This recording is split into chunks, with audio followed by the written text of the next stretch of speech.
জুলাই আন্দোলনে হামলায় জড়িত ঢাকা বিশ্ববিদ্যালয়ের 128 শিক্ষার্থী বহিষ্কার, সবাই নিষিদ্ধ ছাত্রলীগের নেতাকর্মী।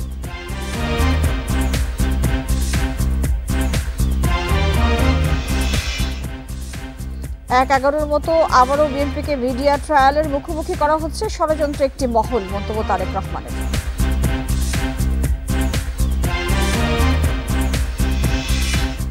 পুলিশকে অবহেলা করে দেশ গঠন অসম্ভব বললেন প্রধান উপদেষ্টা।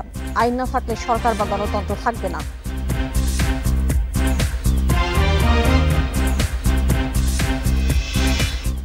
নির্বাচন ব্যবস্থার সংস্কার কমিশনের সুপারিশের বিষয়ে ভিন্ন মত ইসির। স্বাধীনতা খর্বের শঙ্কায় ঐকমত্য কমিশনকে চিঠি।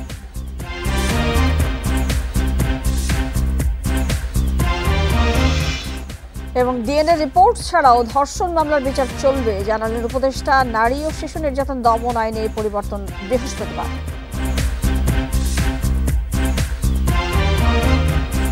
এই ঈদে জামা জুতো অ্যাক্সেসরিজের ডিসকাউন্ট।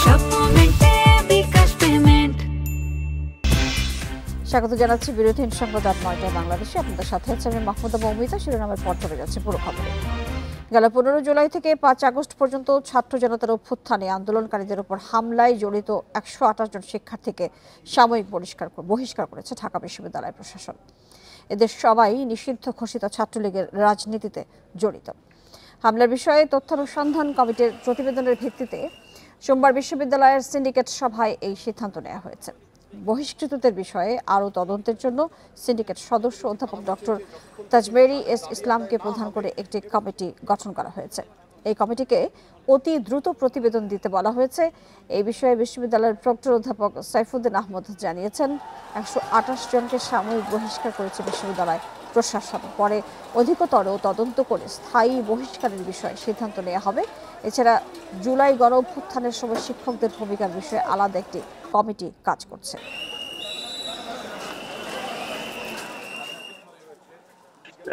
জন অভিযোগ পাওয়া গেছে। সিন্ডিকেট তাদেরকে সাময়িকভাবে বহিষ্কার করে আরেকটা তদন্ত কমিটি করে দিয়েছে। অতি শীঘ্রই তার রিপোর্টের উপর ভিত্তি করে তাদের ব্যাপারে চূড়ান্ত সিদ্ধান্ত। বিএনপিকে আবারও 11-র মতো মিডিয়া ট্রায়ালের মুখোমুখি করা হচ্ছে বলে মন্তব্য করেছেন বিএনপির ভারপ্রাপ্ত চেয়ারম্যান তারেক রহমান। সোমবার সন্ধ্যায় এক ইফতার মাহফিলে লন্ডন থেকে ভার্চুয়ালি যোগ দিয়ে তিনি এই কথা বলেন। তারেক রহমান বলেন, বিএনপি অধিকাংশ মানুষের সমর্থন পাবে। এই বিষয়টি যত স্পষ্ট হচ্ছে ততই অপপ্রচার বাড়ছে। রাজধানীর একটি হোটেলে জিয়া সাইবার ফোর্সের 10ম প্রতিষ্ঠাবার্ষিকী উপলক্ষে ইফতার মাহফিলের আয়োজন করা হয়। লন্ডন থেকে ভার্চুয়ালি যোগ দিয়ে অনলাইন অ্যাক্টিভিস্টদের সাথে কথা বলেন বিএনপির ভারপ্রাপ্ত চেয়ারম্যান তারেক রহমান। সংক্ষিপ্ত বক্তব্যে তিনি বলেন, বিএনপি ও বাংলাদেশি জাতীয়তাবাদের বিরুদ্ধে একটি মহল ষড়যন্ত্র করছে।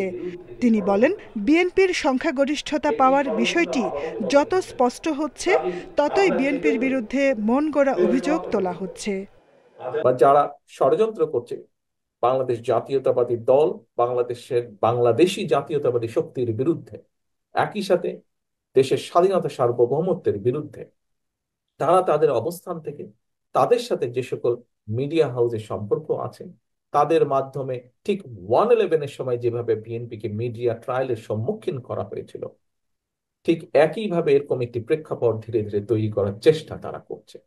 তারেক রহমান বলেন, জনগণের জন্য জবাবদিহিমূলক সরকার প্রতিষ্ঠা করা দরকার। স্বৈরাচারের আমল থেকে শুরু করে এই মুহূর্ত পর্যন্ত বাংলাদেশের জনগণের কাছে জবাবদিহিতার কোনো সরকার নেই। সংসদের মাধ্যমে জনগণকে জবাবদিহি করতে যারা বাধ্য থাকবে, যেই সরকার বাধ্য থাকবে, একমাত্র সেই সরকারের পক্ষেই সম্ভব মানুষের জন্য ভালো কিছু করা, দেশের জন্য ভালো কিছু করা। মত পার্থক্য ভুলে ভবিষ্যতের সব প্রতিকূলতা মোকাবেলা করতে নেতাকর্মীদের ঐক্যবদ্ধ থাকার আহ্বান জানান বিএনপির ভারপ্রাপ্ত chairman. Jahanara Parvin, independent news, Dhaka. পুলিশকে অবহেলা করে দেশ গঠন করা যাবে না বললেন প্রধান উপদেষ্টা অধ্যাপক মোহাম্মদ ইউনূস। সকালে মাঠ পর্যায়ের পুলিশ কর্মকর্তাদের উদ্দেশ্যে বক্তব্যে এই কথা বলেন তিনি। অধ্যাপক ইউনূস বলেন, নতুন দেশ গঠনে পুলিশ গুরুত্বপূর্ণ। আইন না থাকলে সরকার, গণতন্ত্র, নাগরিক অধিকার কিছু থাকবে না। এর আগে রাজধানীর তেজগাঁওয়ে প্রধান উপদেষ্টার কার্যালয়ে সভায় বক্তব্য দেন স্বরাষ্ট্র উপদেষ্টা জাহাঙ্গীর আলম চৌধুরী, স্বরাষ্ট্র সচিব নাসিমুল গনি এবং পুলিশের মহাপরিদর্শক বাহারুল আলম। মাঠ পর্যায়ের কর্মকর্তাদের মধ্যে বক্তব্য দেন চট্টগ্রাম রেঞ্জের ডিআইজি আহসান হাবিব পলাশ এবং রাজশাহীর পুলিশ সুপার ফারজানা ইসলাম। বৈঠকে প্রতিটি রেঞ্জ এবং পুলিশ সদর দপ্তরের ডিআইজি, অতিরিক্ত আইজি, 64 জেলার পুলিশ সুপার, মহানগর পুলিশ কমিশনার, মহানগর ক্রাইম বিভাগের সব ডিসি এবং সব ইউনিটের প্রধান অংশ নেন। পুলিশের কথা প্রসঙ্গে বারে বারে আমরা বলছি দুটো শব্দ, আইন ও শৃঙ্খলা। আইন যদি না থাকলো তাহলে সরকারও কি, গণতন্ত্র কি, অধিকার কি, মানুষ নাগরিকদের কি, কিছুই থাকে না। কাজে এটাই ছিল মূল জিনিস, যে আমরা পুলিশকে অবহেলা করে কিংবা পাশ কাটিয়ে গিয়ে দেশ করতে পারবো না। নারী ও শিশু নির্যাতন দমন আইনে পরিবর্তন আসছে বৃহস্পতিবার। সংশোধিত এই আইনে শিশুদের ধর্ষণের বিষয়টিকে সর্বোচ্চ গুরুত্ব দেওয়া হচ্ছে। কমিয়ে আনা হচ্ছে বিচারিক কার্যক্রমের দীর্ঘসূত্রিতা। এছাড়া ডিএনএ প্রতিবেদন ছাড়াই বিচার কার্যক্রম চলমান রাখতে পারবে আদালত। সোমবার সংবাদ সম্মেলনে এসব তথ্য দেন আইন উপদেষ্টা। সম্প্রতি মাগুরা সহ দেশব্যাপী নারী ও শিশু ধর্ষণের ঘটনায় প্রতিবাদের ঝড় ওঠে। এরই ধারাবাহিকতায় বিভিন্ন সংগঠন ও শিক্ষার্থীরা বিক্ষোভ কর্মসূচি পালন করে। সোমবার দুপুরে নারী ও শিশু ধর্ষণের ঘটনাটিকে গুরুত্ব দিয়ে নিরাপত্তা বাহিনীর সাথে বিশেষ সভা করেন উপদেষ্টারা। পরে নগরীর বেইলি রোডের ফরেন সার্ভিস একাডেমিতে সংবাদ সম্মেলনে জানানো হয়, বৃহস্পতিবার চূড়ান্ত হচ্ছে নারী ও শিশু নির্যাতন দমন আইন। এতে বলা হয়, মামলাগুলোর বিচারিক কার্যক্রম চলমান রাখতে চট্টগ্রাম ও রাজশাহীতে আরও 2টি ডিএনএ ল্যাব স্থাপন করা হবে। এই ধর্ষণের বিচারের ক্ষেত্রে বিলম্ব হওয়ার একটা বড় কারণ হচ্ছে পর্যাপ্ত পরিমাণ ডিএনএ ল্যাব না থাকা। এই মুহূর্তে একটি মাত্র আছে। আজকে সিদ্ধান্ত হয়েছে যে আমরা চট্টগ্রামে এবং রাজশাহীতে দ্রুততার সাথে আরও 2টা ডিএনএ ল্যাব স্থাপন করব। আইন উপদেষ্টা বলেন, শিশু ধর্ষণের ঘটনায় বিশেষ ট্রাইব্যুনালের বিধান রেখে বিচার ও তদন্তের সময় কমানো হচ্ছে। 2-3 দিনের মধ্যে আসিয়ার ডিএনএ রিপোর্ট পাওয়া যাবে বলেও জানান উপদেষ্টা। ডিএনএ রিপোর্ট পাওয়ার অপেক্ষায় অনেক মামলা বছরের পর বছর ঝুলে থাকতো। তো আমরা এই আইনে বিধান করেছি, ডিএনএর রিপোর্ট ছাড়াই আদালত যদি মনে করে মেডিকেল সার্টিফিকেট এবং পারিপার্শ্বিক সাক্ষ্যের ভিত্তিতে বিচার সম্ভব, তাহলে আদালত ডিএনএ সার্টিফিকেট ছাড়াই মামলা দ্রুত বিচার করার জন্য মেডিকেল সার্টিফিকেট এবং পারিপার্শ্বিক সাক্ষ্যের ভিত্তিতে বিচার করবে। এছাড়া নিরাপত্তা বাহিনীর সাথে বিশেষ এ সভায় দেশব্যাপী মাজার ভাঙার বিষয়েও হুঁশিয়ারি দেন উপদেষ্টারা। Buddhadeb Kundu, independent news, Dhaka. নির্বাচন ব্যবস্থার সংস্কার কমিশনের কিছু সুপারিশের বিষয়ে ভিন্নমত জানিয়েছে নির্বাচন কমিশন। ঐকমত্য কমিশনকে চিঠি দিয়ে নির্বাচন কমিশন বলেছে, এসব সুপারিশ বাস্তবায়িত হলে ইসির স্বাধীনতা খর্ব হবে। জাতীয় ঐকমত্য কমিশনের সহসভাপতি অধ্যাপক আলী রিয়াজ বরাবর এই চিঠি পাঠানো হয়েছে। ইসি সচিবালয়ের জ্যেষ্ঠ সচিব আক্তার আহমেদ জানিয়েছেন, নির্বাচন ব্যবস্থার সংস্কার কমিশনের 9 থেকে 10টি সুপারিশের বিষয়ে ভিন্নমত জানানো হয়েছে। বিশেষ করে সংস্কার কমিশনের সুপারিশে সংসদীয় আসনের সীমানা নির্ধারণে একটি স্বতন্ত্র কমিশন গঠন করতে বলা হয়েছে। ইসি মনে করে এটির প্রয়োজন নেই। ভোটার সংখ্যা, জনসংখ্যা এবং আঞ্চলিক অখণ্ডতা বিবেচনা করে সংসদীয় আসনের সীমানা পুনর্নির্ধারণ করা উচিত বলে মনে করছে ইসি। নির্বাচন কমিশনের দায়বদ্ধতা এবং নির্বাচন কমিশনারদের শাস্তির বিষয়ে সংস্কার কমিশন যে সুপারিশ করেছে তাতেও ভিন্নমত ইসির।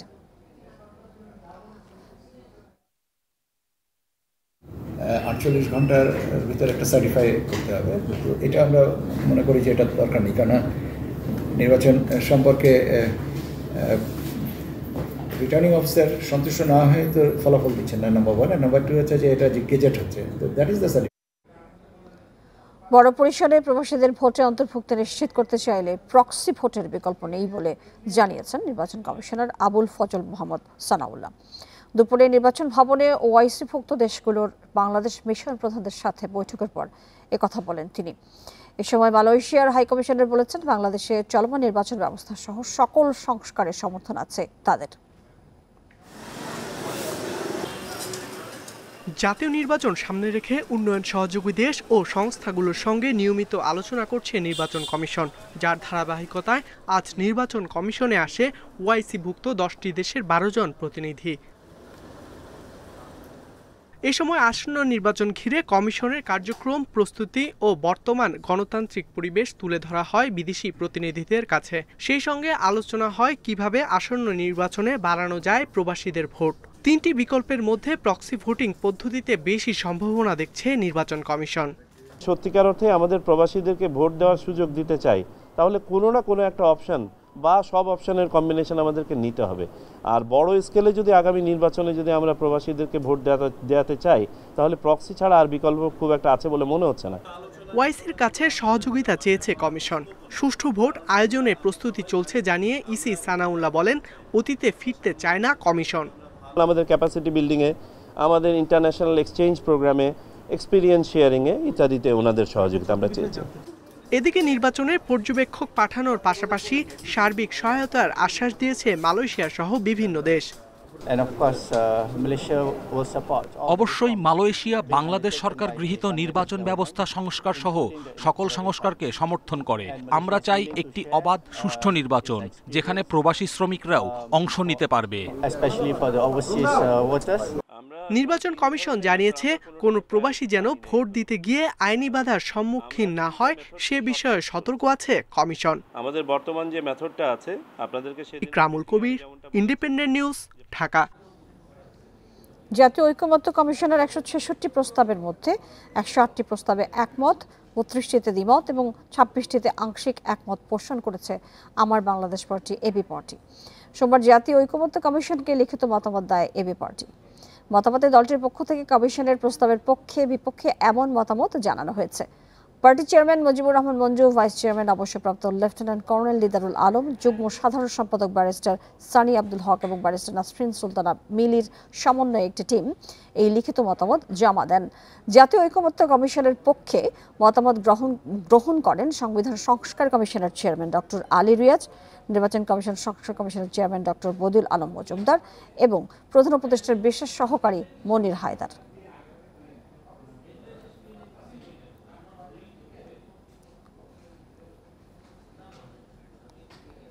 ধর্ষণকে নারী নির্যাতন বলায় কেউ কষ্ট পেয়ে থাকলে দুঃখ প্রকাশ করেছেন ডিএমপি কমিশনার শেখ মোহাম্মদ সাজ্জাদ আলী।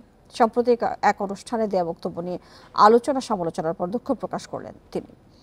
গণমাধ্যম কর্মীদের কাছে খুদে বার্তায় পাঠানো বিবৃতিতে ডিএমপি কমিশনার বলেন, নারী ও শিশু নির্যাতন প্রসঙ্গে আলোচনার সময় ধর্ষণকে বৃহত্তর পরিসরের নির্যাতন হিসেবে অভিহিত করেন তিনি। এই বক্তব্যে কেউ মনক্ষুণ্ণ হলে সেজন্য তিনি দুঃখিত। এর আগে রোববার প্রধান উপদেষ্টার কার্যালয় থেকে বলা হয়, ধর্ষণই এমন জঘন্য অপরাধকে সঠিক নামেই ডাকা উচিত। এছাড়া ধর্ষণ নিয়ে মন্তব্যের মাধ্যমে ডিএমপি কমিশনার কার্যত ধর্ষকের পক্ষে অবস্থান নিয়েছেন বলে মন্তব্য করে টিআইবি।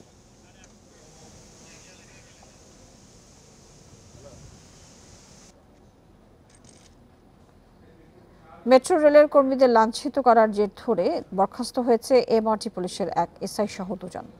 ঘটনা তদন্তে গঠন করা হয়েছে 3 সদস্যের কমিটি। এরপর কর্মবিরতি তুলে নেন কর্মকর্তা কর্মচারীরা। 1.5 ঘন্টার কর্মবিরতির এই সময়ে বিনা টিকিটে মেট্রো রেলে ভ্রমণে বাধ্য হয়েছে যাত্রীরা। ঘটনার সূত্রপাত রোববার। এমআরটি পুলিশের হাতে লাঞ্ছিত হন ঢাকা ম্যাস ট্রানজিট কোম্পানি লিমিটেডের 4 কর্মী। প্রতিবাদে পরদিন সকালে কাজে যোগ দেয়নি লাঞ্ছিতদের সহকর্মীরা। বন্ধ হয়ে যায় সিঙ্গেল যাত্রার টিকিট বিক্রি। মেশিন বন্ধ থাকায় এমআরটি পাস পকেটে রেখেও যাত্রীদের চড়ে বসতে হয় টিকিট ছাড়াই।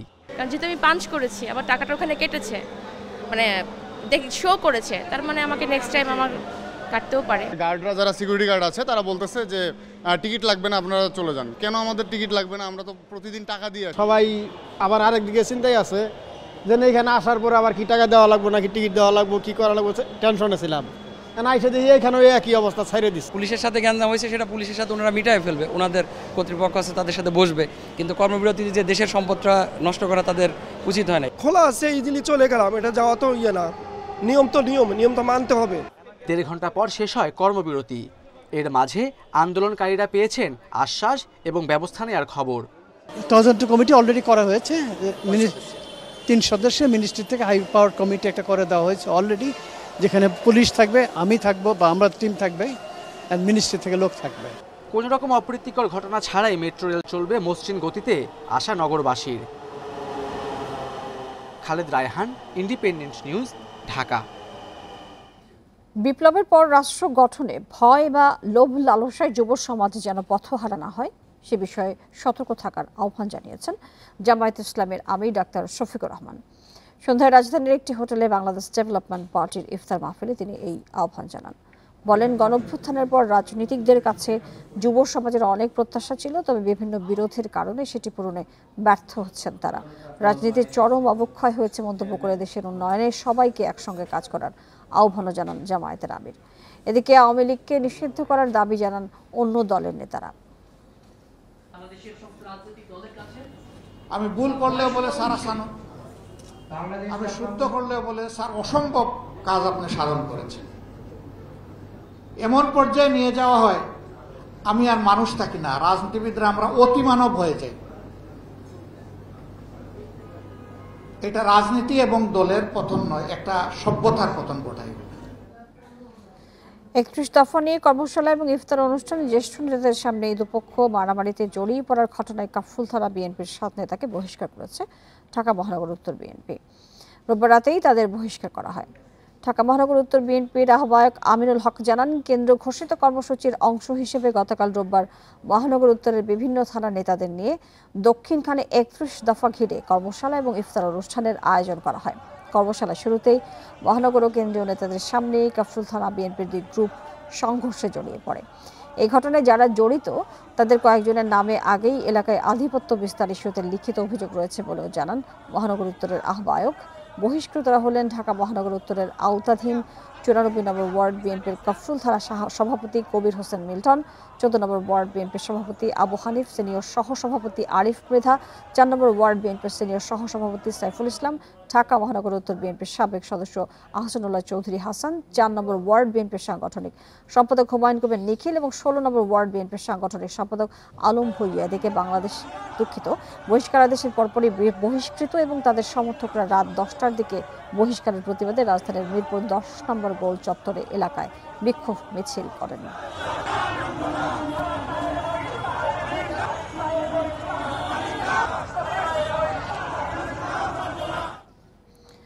অবৈধ ইটভাটা বন্ধের পদক্ষেপ হাইকোর্টকে জানালেন 5 বিভাগীয় কমিশনার এবং পরিবেশ অধিদপ্তরের মহাপরিচালক। সোমবার বিচারপতি ফারা মাহবুব এবং বিচারপতি দেবাশিস রায়চৌধুরীর বেঞ্চে এই বিষয়ে প্রতিবেদন দাখিল করেন তারা। তবে হাইকোর্টের নির্দেশ অনুযায়ী তারা ঠিকমতো কাজ করেননি বলে আদালতকে জানান রিটকারী সংগঠনের আইনজীবী মঞ্জুল মোর্শেদ। সময় আদালতে উপস্থিত ছিলেন রাজশাহী, বরিশাল, রংপুর, ময়মনসিংহ ও সিলেটের বিভাগীয় কমিশনার এবং পরিবেশ অধিদপ্তরের মহাপরিচালক। আইনজীবী বলেন, কোনো ইট ভাটার বিরুদ্ধে ব্যবস্থা গ্রহণ করলেও সেগুলো পরে আবার চালু হয়েছে। এ সময় সরকারি 6 কর্মকর্তাকে সুষ্ঠুভাবে আইন বাস্তবায়নের নির্দেশ দেন হাইকোর্ট।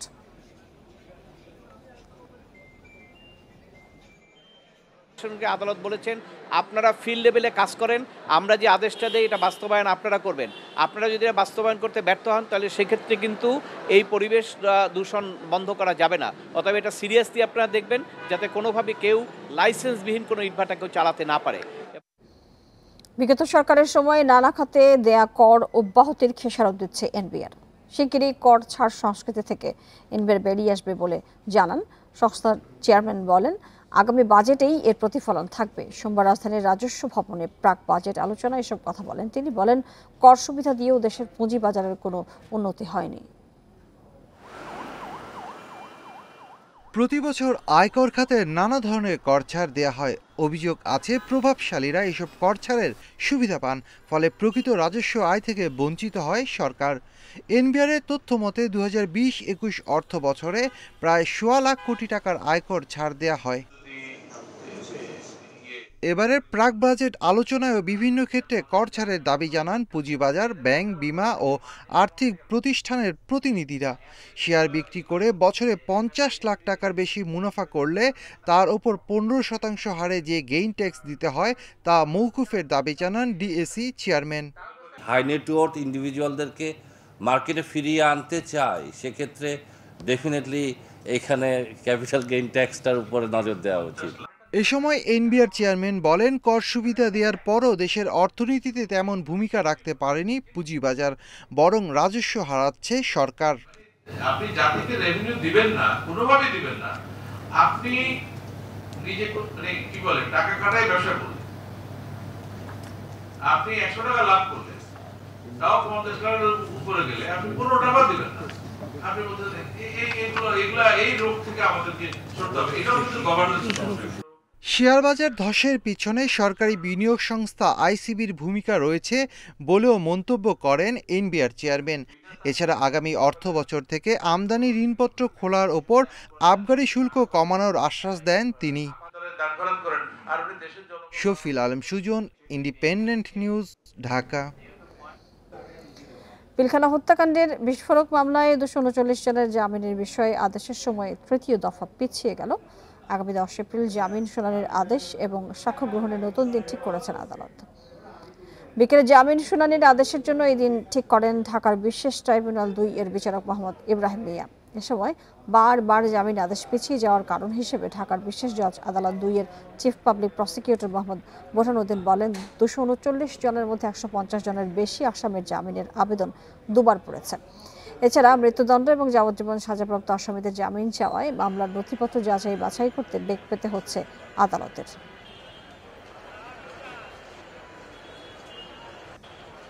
বিভিন্ন আইনজীবীর দরখাস্তের ভিতরে এই নামগুলো রিপিট করেছে, তাতে 150 জন। সেখানে ইতিমধ্যেই এই অতি সম্প্রতি মারা গেছে এরকম 10 জন আসামি নাম আছে এবং একজন আসামির নাম আছে মৃত্যুদণ্ড প্রাপ্ত। তার জামিন চাওয়ার কোনো সুযোগ বা জামিন দেওয়ার কোনো সুযোগ এই আদালতের অবশ্যই নাই। বরগুনায় মেয়েকে ধর্ষণ ও বাবা খুনের ঘটনায় জড়িতদের দ্রুত গ্রেপ্তার এবং শাস্তি দাবি জানিয়েছে বিএনপি জামায়াত। ভুক্তভোগী পরিবারের সঙ্গে দেখা করে এই দাবি জানান নেতারা। সকালে নির্যাতিত শিশু ও নিহত মন্টু দাসের বাড়িতে যান জামায়াত ইসলামের আমির ডক্টর শফিকুর রহমান। সময় তিনি বলেন, ভুক্তভোগী শিশুটির 18 বছর পূর্ণ না হওয়া পর্যন্ত পরিবারের সাথে থাকবে জামায়াত। শিশু নির্যাতন ও বাবাকে হত্যার ঘটনা নিন্দা জানান তিনি। এর আগে ভুক্তভোগীর বাড়ি পরিদর্শন করেন বিএনপির কেন্দ্রীয় কমিটির ভাইস চেয়ারম্যান নুরুল ইসলাম মনি। কথা বলেন মন্টু দাসের স্ত্রীর সাথে। ঘটনায় জড়িতদের দ্রুত আইনের আওতায় আনার দাবি জানান তিনি। গত 5 মার্চ বরগুনা সদরের 7ম শ্রেণীর স্কুল ছাত্রীকে ধর্ষণের ঘটনা ঘটে। পরদিন মামলা করেন ভুক্তভোগীর বাবা। এই ঘটনা 6 দিন পর 11 মার্চ বাড়ির পেছন থেকে মামলার বাদী স্কুল ছাত্রীর বাবার মরদেহ উদ্ধার করে পুলিশ।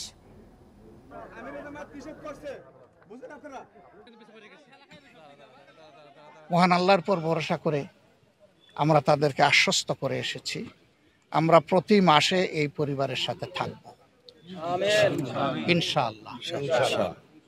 তারা এই বাচ্চারা তাদের বাবা জীবিত থাকা অবস্থায় যেভাবে চলেছে, এখন যেন তার চাইতে কমপক্ষে একটু ভালো চলতে পারে, সেই দিকে আমরা খেয়াল রাখব। আমরা বিভিন্ন সময় দায়িত্ব নেব এবং দায়িত্ব নিয়ে যাতে এই পরিবারটি সচল থাকতে পারে এবং কার্যক্রম করে ভবিষ্যতে যারা তারা এই বাচ্চাগুলো মানুষ করতে পারে, বড় হতে পারে, সেরকম কার্যক্রম আমরা চেষ্টা করব। ঢাকায় এলেন প্রভাবশালী মার্কিন সেনেটর গ্যারি চার্লস পিটার্স।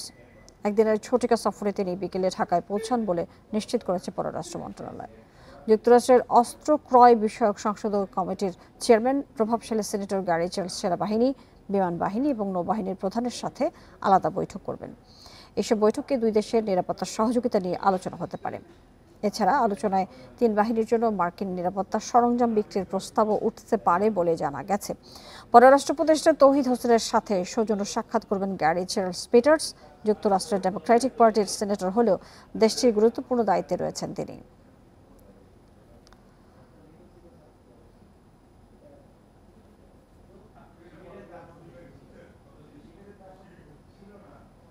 এ ছিল এখনকার সংবাদে। ধন্যবাদ সবাইকে, সাথে থাকার জন্য।